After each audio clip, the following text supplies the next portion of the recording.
She had always moved through life as if walking against a strong, invisible current. Every decision, every potential step forward felt like pushing against a wall no one else could see. Yet it was undeniably, painfully real to her. Her days unfolded in a predictable, muted rhythm. The same quiet coffee shop where she ordered the same black coffee, the familiar route to her modest apartment, the solitude of evenings spent with books and the quiet hum of her own thoughts. She worked remotely, a blessing and a curse, as it meant fewer encounters with the world outside the protective bubble she had meticulously, unconsciously built around herself. For as long as she could remember, a silent, pervasive fear had been her constant companion.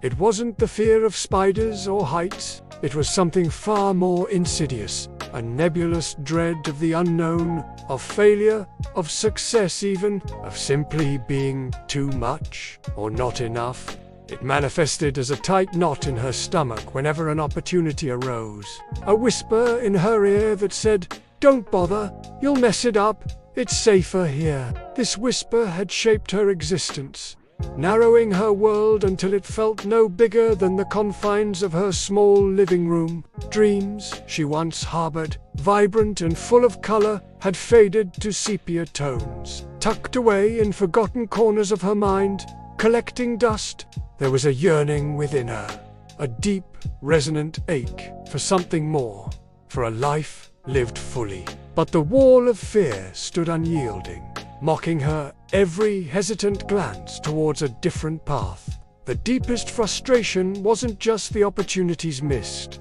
but the quiet resignation that had settled over her. She watched others embrace challenges, stumble, rise, and laugh, and a part of her wondered if they possessed some secret strength, some invisible armor that she lacked. Her own world, though safe, felt increasingly small, suffocating.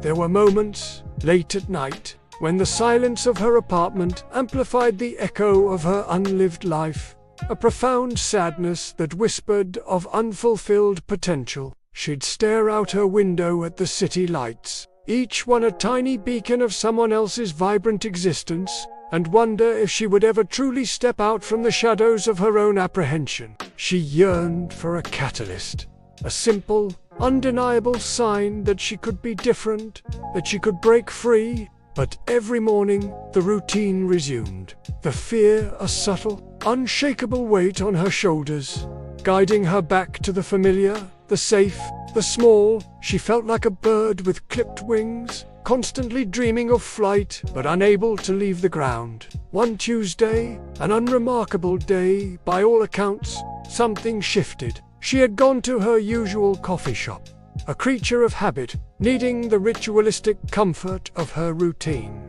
After receiving her coffee, she settled into her preferred corner booth, pulling out her well-worn notebook. That's when she saw it, tucked beneath the sugar dispenser, half hidden by a discarded napkin, was a small, folded piece of paper. It looked out of place, an anomaly in her carefully ordered morning. Her initial instinct, the familiar tug of her fear, was to ignore it, to leave it be. But something, a flicker of curiosity she hadn't felt in years, urged her to pick it up. It was a single sheet, torn from a much larger pad, the edges a little frayed. The handwriting was elegant, almost calligraphic, yet undeniably human. There was no name, no address, just a short, stark message. Asterisk. The heaviest step is the one you haven't taken yet. Take one. Just one. Her heart gave a peculiar thump. It wasn't a threat, nor an instruction, but an invitation, a gentle nudge. The words resonated with a strange, almost unsettling precision, as if they had been written specifically for her, echoing the very paralysis that defined her days. She looked around the coffee shop, but everyone was engrossed in their own worlds, tapping on laptops, chatting quietly, sipping their drinks. No one seemed to have noticed the note, or her. A shiver ran down her spine. a mixture of bewilderment and a nascent, unfamiliar sense of intrigue. She stared at the note, the words swirling in her mind. Asterisk, take 1. It was so simple, yet it felt monumental. 4 weeks, the note stayed tucked into her notebook, a constant, silent challenge. She'd pull it out, read it, and put it away, the familiar fear arguing against any action.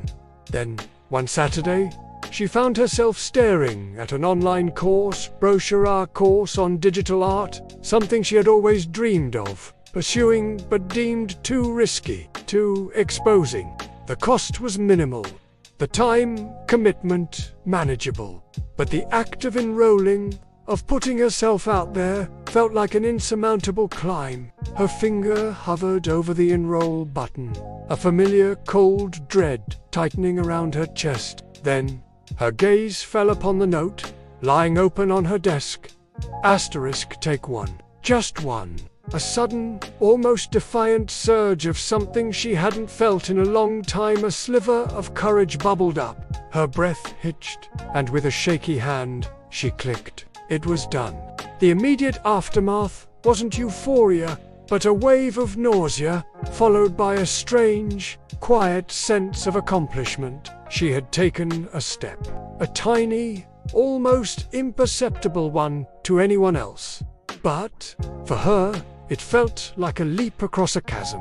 The next few weeks were a revelation. The art course, initially a source of anxiety, became a quiet joy. She discovered a latent talent, a vibrant creativity she hadn't known she possessed. Her fingers, once hesitant, moved with newfound confidence, translating emotions into colors and shapes. One evening, frustrated with a particularly stubborn, she took a break and scrolled through a local community art forum, a place she would never have dared to visit before. There, someone had posted about a small, independent gallery looking for emerging artists for a local exhibition. The thought of displaying her work, of it being seen by strangers, sent a familiar jolt of fear through her. But then the note, still on her desk, seemed to whisper, asterisk, just 1. She selected her favorite piece, a vibrant landscape she'd poured her heart into, and with trembling hands, sent an email to the gallery, attaching a single image. It was a terrifying act of vulnerability. She expected nothing, prepared herself for the silence of rejection. But 3 days later, an email landed in her inbox. The gallery owner, a kind woman named Eleanor, loved her piece. She wanted to include it in the exhibition.